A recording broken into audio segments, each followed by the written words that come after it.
Jangankan kok penuh, separuh saja lo kadang-kadang itu nggak nyampe. Nah mestinya kalau menggalang persatuan dan kesatuan, kan mendingan yang ada saja kita manfaatkan. Supaya apa? Lahan untuk bertemu warga satu desa itu loh. Untuk saling ketemu, bisa melihat keberadaannya. Wah orang ini dalam 1 minggu ini nggak ketemu ternyata masih sehat, dan lain sebagainya.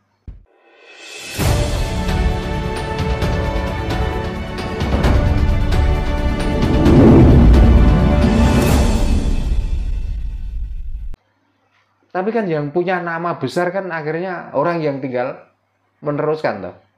Nah orang yang mengawali ini, yang mengawali, jangankan kok mobil, sepeda motor saja nggak punya. Jangankan sepeda motor, kadang-kadang sepeda ontel wis gak ono selebore, gak ono patengkase, ontele wan kadang-kadang diganti ontel kayu. Saking ikhlase. Tapi setelah dia paham dan dia mampu, akhirnya perginya ke yang punya mobil, bayar pula. Tapi kalau nanti sudah pandai bener, yang berhasil bukan kiai yang ngajari awal. Makanya untuk apa tempat-tempat ibadah dibangun semegah itu, semewah itu, kalau hanya intinya, kalau saya mohon maaf, memang kenyataannya seperti itu.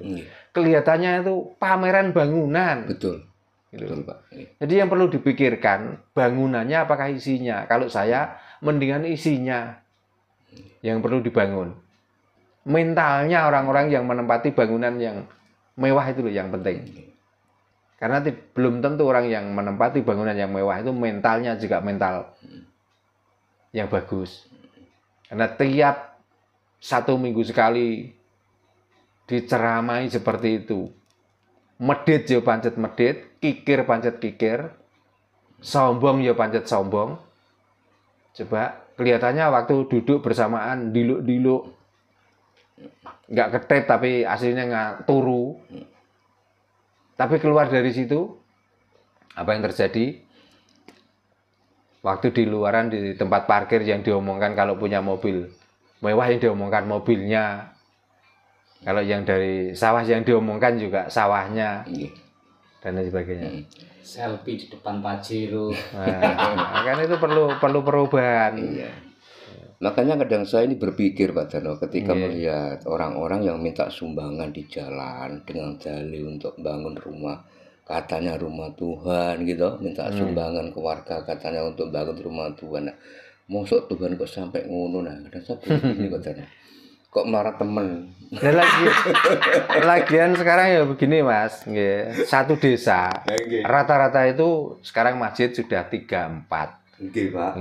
Nah dibangunkan bangunan segitu besarnya, jangankan kok penuh, separuh saja lo kadang-kadang itu nggak nyampe. Nah mestinya kalau menggalang persatuan dan kesatuan, kan mendingan yang ada saja kita manfaatkan. Supaya apa? Lahan untuk bertemu warga satu desa itu loh. Untuk saling ketemu, bisa melihat keberadaannya. Wah orang ini dalam 1 minggu ini nggak ketemu ternyata masih sehat, dan lain sebagainya. Tapi kalau dalam satu desa sudah ada 3 tempat, akhirnya pecah, yang dari sini mengatakan ini jamaah sini, ini jamaah sini. Akhirnya kan mengadakan apa itu? Perkumpulan geng. Seolah-olah gitu. Kalau nggak gengnya ini ya, kalau mau masuk ke sini saja sudah mulai sungkan. Sudah ada perbedaan, sudah ada sekat. Kadang juga dianggap Pak nih Kak gengnya Pak. Inilah. Ya maaf ini melenceng marik-marik sampai tentang hal itu. Makanya Jawa itu tidak perlu tempat. Kalaupun ada tempat itu dimanfaatkan benar-benar. Karena alam ini juga tempat, maka orang Jawa dengan mengajarkan kapitayanya, dengan mengajarkan kasunyatanya, memanfaatkan alam ini loh yang ada. Mau datang monggo, enggak ya enggak apa-apa. Dan di situ kita enggak perlu membaca mantra-mantra, tapi kita itu kebanyakan mengadakan renungan, merenung diri. Sebenarnya kita itu masih hidup di dalam alam ini. Alam yang selama ini karena kepicikan cara kita berpikir seolah alam ini sempit. Tapi dengan mata indera dan mata batin kita itu melihat langsung alam itu, ternyata alam itu besar luas. Maka perlulah kita agungi kebesaran tentang keluasan Tuhan dan tentang keluasan alam ini dengan mengatasnamakan Tuhan yang Maha Besar.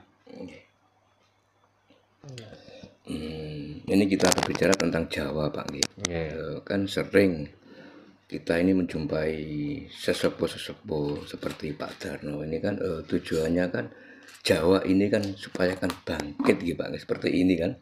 Nah, sebenarnya tujuan Jawa kalau menurut ranah keilmuan sendiri itu apa Pak Darno? Jawa itu jinawi. Jinawi itu artinya luar dalam. Nah, kenapa kita harus memahami tentang luar dalam? Supaya kita tuh benar. Maka arti Jawa itu adalah benar. Itulah supaya kita tuh kembali benar. Itu loh. Makanya kita bangkit untuk mencari kebenaran itu loh. Jadi kalau kita sudah tahu tentang kebenaran itu, kita itu nerima bahwa kita itu loh manusia. Dihidupkan itu untuk apa? Berarti kan untuk melakukan hal yang benar. Betul. Supaya kita itu tetap Jawa. Gitu. Makanya kalau ada anak berani pada orang tuanya, rata-rata ngarani anak ora Jawa, mergo ora bener. Gitu. Wong Jawa kok nglakoni ajaran saka Jawa berarti ya ora bener, ya ora Jawa. Gitu loh. Karena kita sudah punya ajaran. Gitu loh. Makanya kalau melihat orang Jawa kok mengikuti ajaran dari luar, ora Jawa. berarti ora Jawa ngono wae. Ora bener ngono Pak. Ora ya, makanya ya bahasa paling mentok ya iku, ora bener. Gitu wae. Makanya kita itu memilih hal yang bener apa memilih hal yang tidak bener. Pak ya sudah tambahan. Nah, ini mungkin yang terakhir Pak Darno dari saya. Saya kan sering mendengar istilah tirakat dan tirakat ya. Bahwa tirakat itu kan identik dengan puasa ya Pak ya. Kan ada yang kalau orang Jawa ada namanya puasa muti gitu, puasa ngerowot dan lain sebagainya. Ada lagi yang puasa itu hanya makan polo pendem aja ya ada gitu Pak ya. Terus orang yang jalan kayak musafir itu kadang bisa juga kita namakan tirakat. Terus ada lagi dikala kita melek sampai tengah malam ya kan, sampai larut pagi itu kita juga dinamakan tirakat. Nah, sebenarnya makna dari tirakat itu sendiri apa Pak? Kalau jasad, ya jasmani, itu makanya terdiri dari nasi, terdiri dari ubi-ubian, terdiri dari buah-buahan dan daun-daunan. Tapi kalau rohani, itu kan makanannya itu hening. Maka tirakat itu sebenarnya untuk mencapai hening atau penyegaran rohani.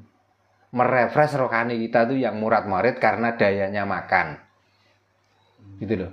Maka sampai ngerowot dan lain sebagainya. Apakah itu jalan untuk bertirakat? Sebenarnya bukan. Karena kita itu sudah kebanyakan makan micin, makan pedes, makan manisnya gula.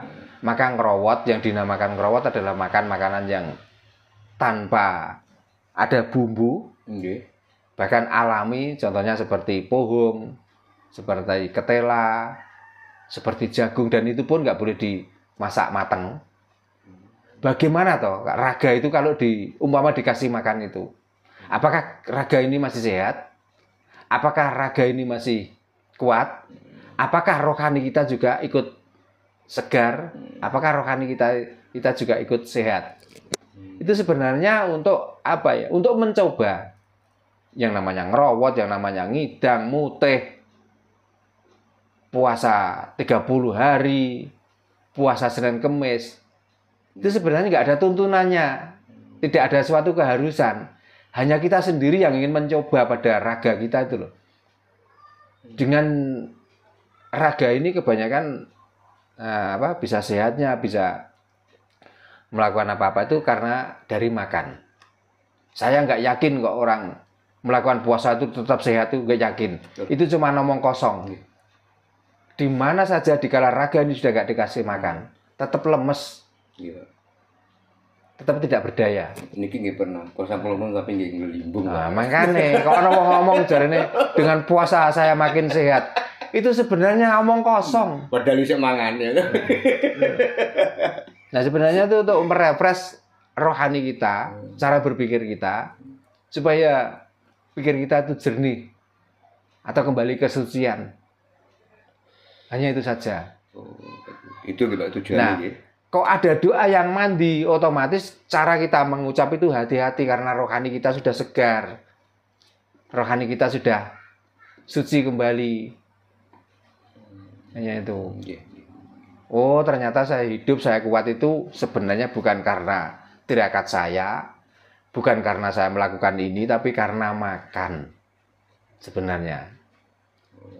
Maka setelah itu, karena rohani itu juga butuh, jasmani juga butuh istirahat, usus-usus kita juga perlu pembersihan, maka dengan puasa itulah cara kita untuk membersihkan usus. Bayangkan, satu wadah, entah itu gelas ataupun toples yang terbuat dari kaca maupun yang terbuat dari plastik.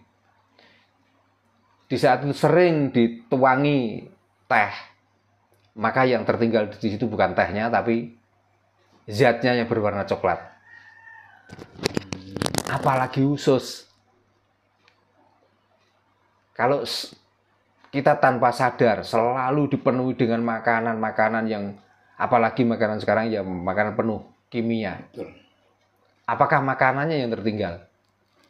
Otomatis kimianya atau zat pewarna dari makanan yang kita makan itu. Kalau nggak sekali-kali kita kosongkan, terus kapan kita membersihkan lambung kita itu? Nah, sebenarnya puasa itu supaya kita tuh jernih cara berpikir itu loh. Sebenarnya dengan jernih cara berpikir, maka kita tuh hati-hati karena ucapan itu tidak ada wujudnya, itu suara. Maka dinamakan kun. Kun itu sinar kuning, maka orang yang sering meninggalkan makan, yang terlihat atau terlintas di matanya sering warna kuning. Nah, setelah kuning itulah fayakun. Maka apapun yang diucapkan kebanyakan terjadi. Kalau sudah wening, tapi kalau cuma ahli tirakat belum tentu masuk ke kun fayakun. Belum tentu. Dengan orang ahli tirakat tapi tidak ahli marifat, tidak ahli paham, tidak ahli sadar, hanya badannya kurus, ya matanya ngantuk, Nggih. jalannya sempoyongan. Nah, ya maaf, Mas In sendiri pernah datang orang yang melakukan seperti itu, entah ingat atau tidak. Orangnya tuh ahli puasa terus, tapi karena tidak sadar. Jangankan untuk ngobati orang, untuk mendoakan orang lain bisa sembuh, ngidoni laler ora mati kok. Agen poso. Agen poso, Pak. Nah, itu. Karena dia itu hanya mencari tidak makan dan tidak minum. Nggih. Karena melaksanakan itu seolah-olah itu sudah mengerjakan ilmu. Nggih. Leres Pak niki, Pak. Jadi melaksanakan tirakat dan lain sebagainya itu harus diilmoni. Untuk apa sebenarnya? Supaya kita melakukan puasa itu selalu berpikir. Oh, ternyata semakin lama kita tidak ada asumsi makanan, tanpa ada asumsi zat dari makanan itu, kita semakin lemas. Oke. Berarti kemarin saya itu mentang-mentang sama orang lain. Kemarin saya marah-marah orang lain itu karena di dalam perut itu penuh dengan zat makanan. Gitu loh. Jadi setelah, walaupun perut kita itu penuh dengan zat makanan, untuk apa? Kalau kita tidak makan, sudah nggak kuat apa-apa. Kok tiba-tiba kita itu marah-marah sama orang lain, ngomel-ngomel sama orang lain, untuk apa? Oh, nyatanya ngomel-ngomel dan marah-marah orang lain itu hanya dayanya makanan. Nggih. Nah, itulah intinya. Nggih.